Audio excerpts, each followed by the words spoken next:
Happy birthday, my beautiful Sissy.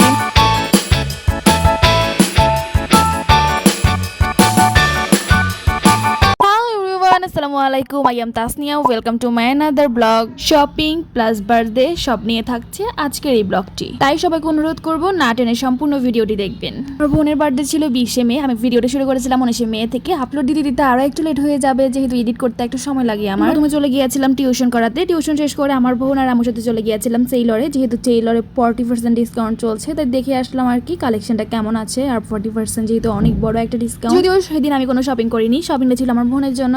আমার বোনকে একটা ড্রেস গিফট করেছে, আর আমার বোন আড়ং থেকে একটা ব্যাগ নিয়েছে। তার নাকি ব্যাগ কালেকশন করতে অনেক বেশি ভালো লাগে। শুধু ব্যাগ যে ব্যাপারটা এমন না, তার কাছে কাপ জুয়েলারি সব কিছু কালেকশনে রাখতে নাকি অনেক বেশি ভালো লাগে।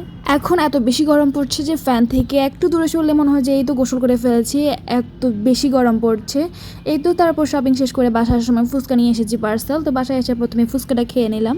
আপনাদের সাথে একে একে সবগুলো শপিং আনবক্সিং করতেছি, যেহেতু শপিং বেশি না, টুকটাক শপিং করলাম আর কি। এই ড্রেসটা আমার আম্মু আমার বোনকে গিফট করেছে। তারপর এখানে আমার বোন এই ব্যাগটা নিজে পারচেস করেছে। এই ব্যাগটা নেওয়া হয়েছিল আড়ং থেকে। প্রাইসটা খুবই রিজনেবল ছিল, 620 টাকা ছিল প্লাস ভ্যাট। বার্থডে একদিন আগে আমার বোন গিফট পেয়ে গিয়েছে তার বেস্ট ফ্রেন্ড থেকে। এখানে তাকে একটা ছোট নেকলেস দিয়েছে, খুবই সুন্দর ছিল এই নেকলেসটা। এই গরমে বাসায় পরার জন্য আমি কিছু গস কাপড় নিয়েছিলাম, গস কাপড় দিয়ে জামা সেলাই করবো সেই জন্য। এদিকে আমার জামাগুলো সেলাই হয়ে গিয়েছিল, আজকে আসার সময় নিয়ে এসেছি।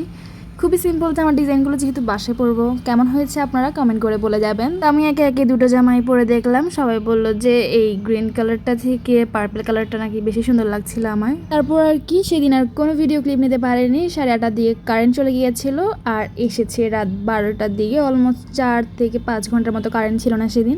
এটা হচ্ছে পরের দিনের আরেকটা ক্লিপ, যেদিন আমার বোনের আসল বার্থডে। সেদিন খালামণি অনেকগুলো আম পাঠিয়ে দিয়েছিল, তো আমি ছোট্ট একটা ক্লিপ নিয়ে নিলাম। এখানে সবগুলো পাকা পাকা আম পাঠিয়েছে খালামণি। সেদিন আমি 2 ঘন্টা ধরে আমার বোনের জন্য একটা কেক বানিয়েছি, বাট কেকটা এত বাজে হয়েছে, আমি কখনো আর এত বাজে কেক বানাইনি। ছাড়া কেক বানালেও মাশাআল্লাহ দিয়ে আমার কেকগুলো খুবই সফট হয়, কিন্তু সেদিন আমার কেকটা এত মোটা হয়েছে। আর আমি একটু ক্রিম বানাতে চেয়েছিলাম সেদিন, ফার্স্ট টাইম ট্রাই করতে চেয়েছিলাম আমার বোনের জন্য, বাট কিছুই হয়নি। দেখতে যতটুকু সুন্দর লাগছে খেতে কিন্তু এত মজা হয়নি, নিজেটা নিজেই বলে দিলাম। তারপর এদিকে আমার আম্মু আমার বোনের জন্য 2টা কেক নিয়ে এসেছিলো, ছোট ছোট। ওই আপেলের কেকটা খুবই কিউট ছিল। তারপর এদিকে আমার বোন কিছু ভিডিও বানাবে ওর বার্থডে, তো সব কিছু সেট আপ করতেছিল। এইখানে 3টা কেকের মধ্যে সবচেয়ে কিউট কেক ছিল এই আপেল কেকটা। আপেল কেকটা দেখতে এত সুন্দর, আর এই 3টা কেকের মধ্যে ওই কেকটাই সবচেয়ে বেশি মজা ছিল। প্রাইসটা ছিল 150 টাকা, খুবই কম। দেন আমার বোনের ভিডিও করা শেষ, এখন আমরা সবাই মিলে এই কেকগুলো খাবো।